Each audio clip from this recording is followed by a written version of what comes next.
आज पीर को तेलंगाना भवन के अतराफ में कशीदगी का माहौल देखा गया क्योंकि बीआरएस के कारगुजार सदर केटी रामाराव फार्मूला ई रेस केस में पूछगुछ के लिए इंसदाद बदनवानी ब्यूरो यानी एसीबी के सामने पेश हुए। मुमकिना एहतजाज के पेश नजर पुलिस ने दफा 144 के तहत इम्तनाई अहकाम नाफिज कर दिए, जिससे इलाके को एक पुलिस छावनी में तब्दील कर दिया गया। शोर नीलोफर कैफे समेत तमाम दुकानें बंद कर दी गई और शहरियों को अहाते तक रसाई से रोक दिया गया। हुआ है कि कैफे को उस वक्त बंद करने पर मजबूर किया गया जब अंदर कई ग्राहक मौजूद थे। Integrated command and control centre से मुतसिल तेलंगाना भवन के दरवाजे बीआरएस रहनुमाओं के एतराजात के बावजूद बंद कर दिए गए थे। केटी रामाराव की एसीबी में पिछली पेशी के दौरान बीआरएस कारकुनों की बड़ी रैली के बाद एहतियाती तदाबीर के तौर पर भारी पुलिस फोर्स को तैनात किया गया। इस बार भी बीआरएस के बेचैन कारकुन जमा हुए, जिससे इनकी मुमकिना गिरफ्तारी के बारे में ख्यासारियां शुरू हो गई। ये अफवाह आने वाले मुकामी बल्दियाती इंतखाबात से कब्ल जोर पकड़ गए हैं, ताहम किसी गिरफ्तारी की कोई सरकारी तस्दीक नहीं हुई। भारत राष्ट्र समिति के कारगुजार सदर केटी रामाराव आज पीर को मुबैना फार्मूला ई घोटाला केस के सिलसिले में इंसदाद बदनवानी ब्यूरो एसीबी के सामने पेश हुए।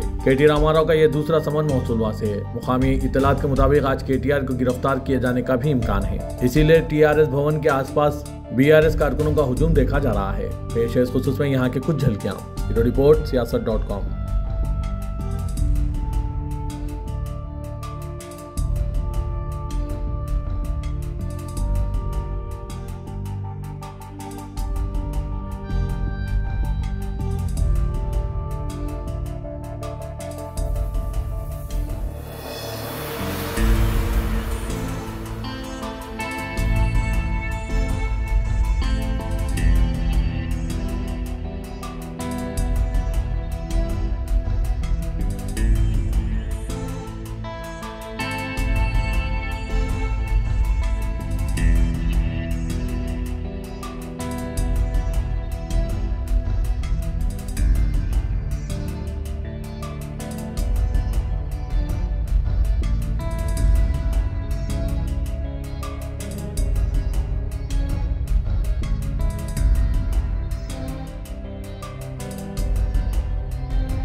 ఇది మూడవసారి పిలవడం, 3 సార్లు కాదు 30 సార్లు పిలిచినా విచారణకు సహకరిస్తాం.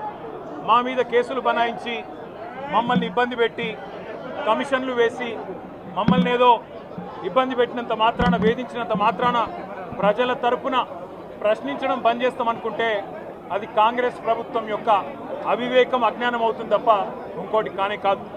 పెద్దలు కేసీఆర్ గారిని, పెద్దలు హరీష్ రావు గారిని కాళేశ్వరం కమిషన్ ముందు కూర్చోబెట్టి మీరు పైశాచికానందం పొందొచ్చు. ఇవాళ ఏసీబీ ముందుకి విచారణకు పిలిపించి కొంత మానసికంగా రాక్షసానందం పొందుతూ ఉండవచ్చు, అవసరమైతే అరెస్ట్ కూడా చేస్తారు కావచ్చు. కానీ ఒకటి పక్క, తెలంగాణ కోసం గతంలోనే జైలుకు పోయి వచ్చిన వాళ్ళం. హైదరాబాద్ బ్రాండ్ ఇమేజ్ను పెంచే ప్రయత్నంలో భాగంగా హైదరాబాద్ బ్రాండ్ని కాపాడే క్రమంలో తీసుకున్న ఒక నిర్ణయం వల్ల మళ్ళీ జైలుకు పోవాల్సి వచ్చినా భయపడేది లేదు. ఒకసారి కాదు 100 సార్లు అయినా జైలుకు పోతాం, కానీ వదిలిపెట్టాం కాంగ్రెస్ ప్రభుత్వాన్ని, కాంగ్రెస్ పార్టీని. మీరిచ్చిన 420 హామీలు, మీరిచ్చిన దొంగ 6 గ్యారంటీలు, మీరిచ్చిన డిక్లరేషన్లు, ఇవాళ మీరు లోకల్ బాడీ ఎన్నికలకు సిద్ధమవుతా ఉన్నారని చెప్పి వార్తలు వస్తూ ఉన్నాయి. రేవంత్ రెడ్డి గారు నిన్ను మొత్తం రాష్ట్రంలోని బీసీ వర్గాల ప్రజలందరూ గమనిస్తున్నారు. 42% రిజర్వేషన్ ఇచ్చి 42% రిజర్వేషన్ ఇస్తాం అని కామారెడ్డి డిక్లరేషన్లో చెప్పి మోసం చేసి ఈరోజు స్థానిక సంస్థల ఎన్నికలకు మరి రిజర్వేషన్ ఇవ్వకుండానే పోతున్న వైనాన్ని కూడా బీసీలు గమనిస్తూ ఉన్నారు. రైతు బంధు పేరిట